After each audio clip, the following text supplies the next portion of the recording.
If you were be given a chance, if you were to be a god for a day, how would you change the world? I'll repeat the question. If you were to be a god for a day, how would you change the world? Mga kaibigan, mga video kong mga manonood, papaano ko daw po babaguhin ang mundo sa isang titik lamang kung ako po ay magiging isang Diyos? Mga kaibigan, marahil tayo ay, hindi naman tayo ay perfecto.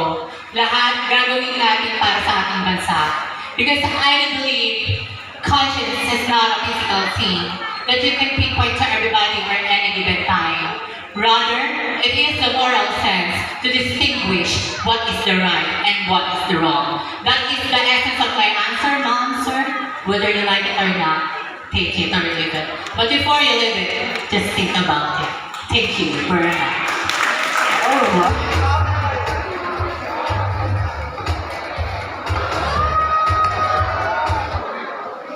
What steps or measures need to be taken to eradicate poverty? Once again, what steps or measures need to be taken to eradicate poverty? Naniniwala po ako bilang isang kabataan at bawat isang tao, ang step po na kailangan natin i-take para po matapos ang kahirapan ay pursue po natin o unahin po natin ang ating pag-aaral. Dahil kapag tayong lahat ay nakapagtapos ng pag-aaral, ang ating pangarap sa ating pamilya, sa ating sarili at pagtulong sa kapwa ay madali na lang po. Gaya nga po ng sabi ni Miss Universe Ariela Arida, education is a passport to a better future. Thank you so much. Thank you so much. Pick your question, please. Hi, good evening. Good evening. I'll read the question twice. Yes, thank you. What would you do to stop COVID or the pandemic? What would you do to stop COVID-19? Okay, maraming salamat po sa isang napakagandang katanungan. Palagi kong naiisip na 2 taon na rin pala mula nung dinalaw tayo ng pandemya dahil sa tinatawag nating sakit na hindi nakikita ng kahit sino man. Yun ay ang COVID-19. Marami ang gumawa ng paraan, doktor, mga dalubhasa at mga profesional para wakasan, puksain at pahintuin ang tinatawag nating sakit para mawala ang pandemya. Ngunit ni isa sa atin, ni isa sa kanila ay walang nakakita ng tamang lunas o totoong gamot para sa tinatawag nating sakit. Ako bilang isang mamamayan na nakatira dito sa Rizal, Nueva Ecija ay nakita ko kung paano lumuha, umiyak ang mga tao, lalong-lalo na ang mga tao na naapektuhan at pinaluha ng naturang sakit. Para po sa akin, mabawawakasan ko o maitigil ko ang COVID-19. Simple lamang po, wala akong karanasan para gumawa ng medisina. Wala akong experience para sabihin at tukuyin kung ano ang tamang gamot. Pero para po sa akin, susunod ako sa ipinatutupad ng gobyerno. Sa simpleng paraan, mga kaibigan, dito ko mapapakita na ako ay nagsisilbing isang mabuting mamamayan ng aking bayan. Hindi ko man matukoy ang totoong gamot, hindi ko man mabilang sa aking kamay kung ilan ang aking natulungan. Ang mahalaga, sinunod ko ang simple na protocol ng ating gobyerno. Wala pong masama kung tayo ay susunod. Buksan natin ang ating mga isipan dahil tayo sa bandang huli, tayo ang makikinabang at tayo ay nasa iisang bansa bilang isang simpleng Pilipino. Ito ang magandang itutulong ko. Maraming salamat po. Thank you so much. And number 4, you look so beautiful. Please speak your question.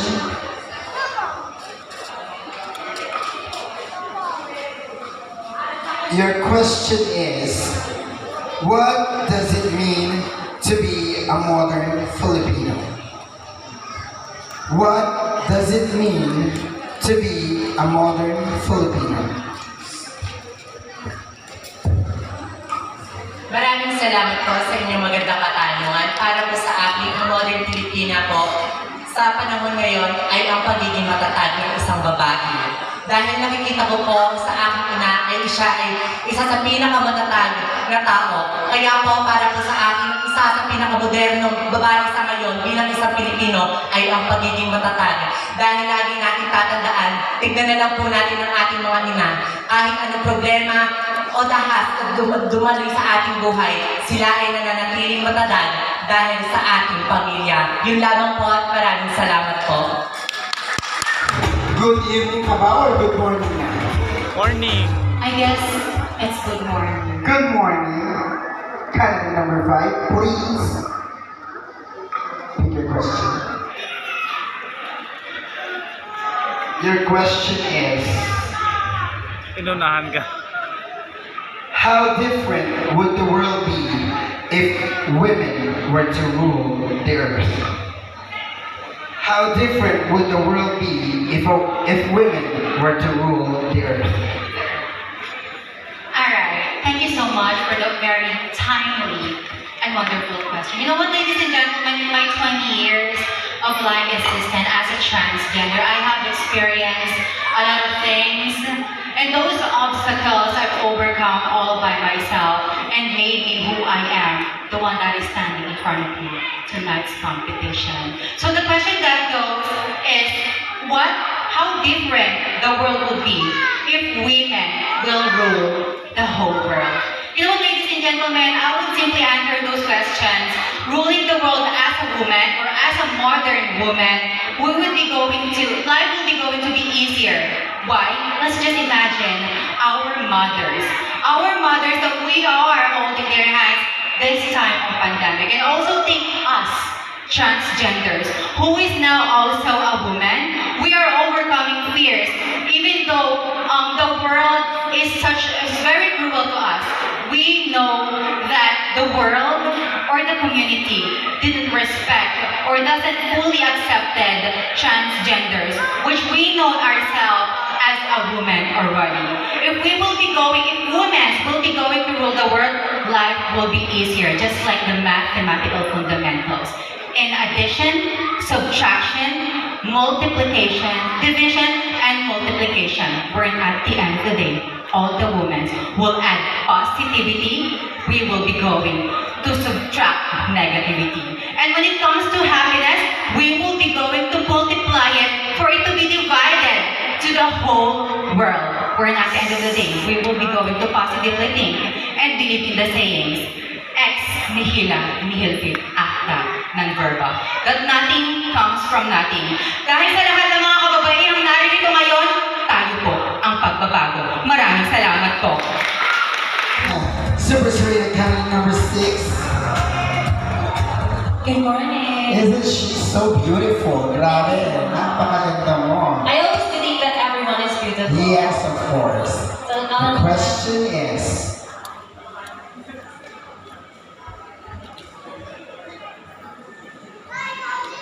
does a woman sacrifice more than a man? Again, does a woman sacrifice more than a man? Thank you so much for that very interesting question. Ladies and gentlemen, in the world, we can sacrifice things with love or even our life. However, the question persists. Does a woman sacrifice more than a man? If we're going to look into it in biology, a man is someone the same as a woman. They are two different people. But if you're going to sum it up, they are just human beings. So I would say that a woman sacrifices the same as a man. Why? Because just look at your parents. Yung nanay at tatay mo, parehas na nagsasakripisyo para sa ating mga anak nila. Because they want the best for us, mga anak nila. Because ladies and gentlemen, in the world, may mga magulang na hindi binibigay lahat para sa kanilang mga anak.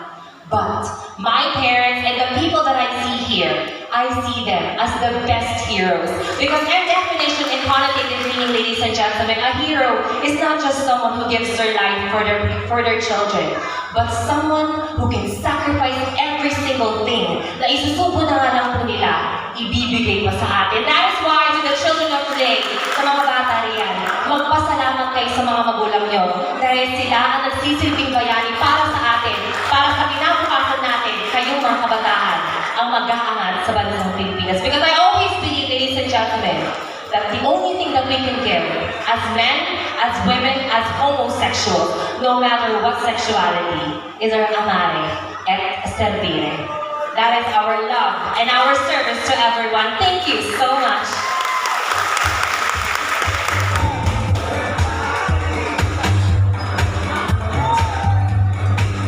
Yes. How are you? Okay, normally. Your question is life easier to be an LGBT member? Is life easier to be an LGBT or why? Life easier for LGBT and why? LGBT. Well, for me, ladies and gentlemen, yes. It is life is easier if you're a part of LGBT, because as a part of LGBT, we are a proof of a strong person. We all know for the fact that being a part of LGBT is not easy. We may discriminate by the biased people. There is a lot of people says that we not deserve to live in this world, and there is a lot of people says that we're not son of God. But still, it is easy personally for me because I am still standing here in front of you as a strong person, because no matter what kind of people says to you, no matter how many people bring it down, I'm still here standing here in front of you because I have dream. It is easy to become an LGBT. Life is easier as a part of LGBT because we are also here existing with a purpose. We are also here existing as an inspiration to each and everyone. Alam naman natin na napakahirap mabuhay. Hindi lang sa LGBT, ngunit sa mga taong babae ka man na straight o lalaki ka man na straight, sa nakakaramdam ng pagbubuli dahil sa mga imperfections natin sa buhay. But then again, nandito kami para maging boses in general sa lahat ng taong nakakaranas ng depression, sa kanilang mental health, na ano man ang pagsubok na pinagdaraanan natin sa buhay, laging merong paraan. Lagi tayong merong makikita na dahilan para tignan kung ano at paano tayo mabuhay sa madaling pamamaraan. At ito ay kung paano natin dadalhin lahat ng may kumpiyansa at pagkatuto sa ating mga pagkamali sa buhay. At higit po sa lahat, ang pinaka-the best sa the best, ang paglapit natin sa buong may kapal. Maraming salamat po. Candidate number 8. Your question is, if you could break one rule, what rule would that be and why? If you could break one rule, what rule would that be and why? Wow, that's a very tough question. Because you know what, I'm a abiding citizen in our country. I always follow the rules and regulation here in our country. So it's really hard for me to break one rule. Since the question is I need to break one rule here in our country.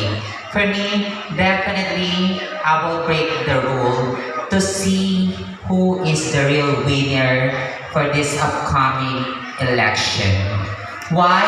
Because no one access on that particular thing. At gusto ko pong makita kung ano at sino ang mananalo ngayong eleksyon upang sa ganon maiwasan natin ang pandaraya sa darating na eleksyon. Mga kaibigan, I don't support any negative campaign. Personally, I respect the opinion of each and every one of you kung sino po ang iboboto nyo. But definitely, my choice is BBM. Ladies and gentlemen, nais ko pong manalo si Bongbong Marcos.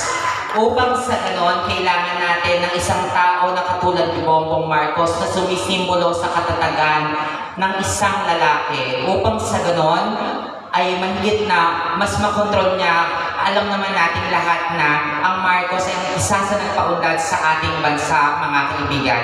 So kung ako po ay pagbibigyan na bumbreak ng isang rule, yun po ay makita kung sino ang tunay na nanalo ngayong darating na eleksyon. Upang sa ganon, mga kaibigan, deserve natin na sa darating na halalan ay nasa kanyang kamay kung sino ang mananalo at nasa kamay ng isang mananalo ang ang kinabukasan ng bawat isa. Maraming salamat po. Stand here, repeat the question and give it to me. I will repeat the question twice, so please listen carefully. If you had a chance to discuss a social issue with world leaders, what social issue would it be? Once again, if you had a chance to discuss a social issue with world leaders, what social issue would it be? Kung ikaw daw ba ay mabibigyan ng chance para makapag-discuss ng isang social issue para sa mga world leaders, ano daw bang klaseng social issue? For me, the issue that I will discuss is about killing. Alam naman natin bilang tao wala tayong karapatang pumatay o pumasla. Dahil Diyos lang ang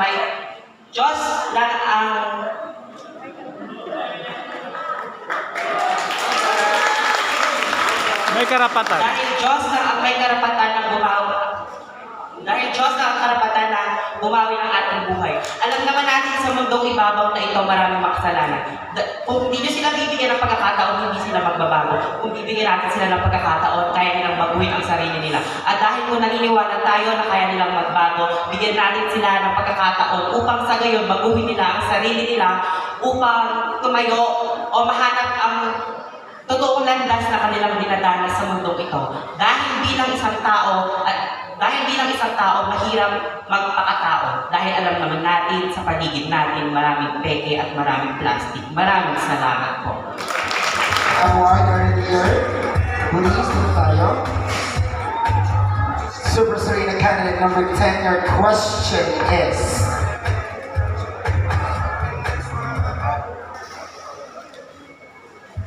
is there a way to curb sexual harassment? Once again, is there a way to curb sexual harassment? Okay, thank you po sa napakagandang katanungan. Meron daw po bang kasagutan kung paano maiiwasan ng sexual harassment? Opo, naniniwala po ako na meron. Unang-una, nangyayari po ang sexual harassment dahil sa isang taong lulong sa droga. Dahil ang mga taong lulong sa droga ay hindi na po nila nalalaman kung anong tama at sa mali sa kanilang ginagawa. Kaya po dito po pumapasok na nagkakaroon sila ng pagnanasa sa ibang tao at nakakagawa sila ng masama tulad na lang po ng sexual harassment. Naniniwala po ako sa kasabihan na pag nabuksa isang problema na tulad ng itong droga na ito, may iwasan din po ang sexual harassment na kinaharap hindi lamang po ng lalaki at ng babae at hindi lamang po ng bakla at tomboy. Yun lang po at maraming salamat.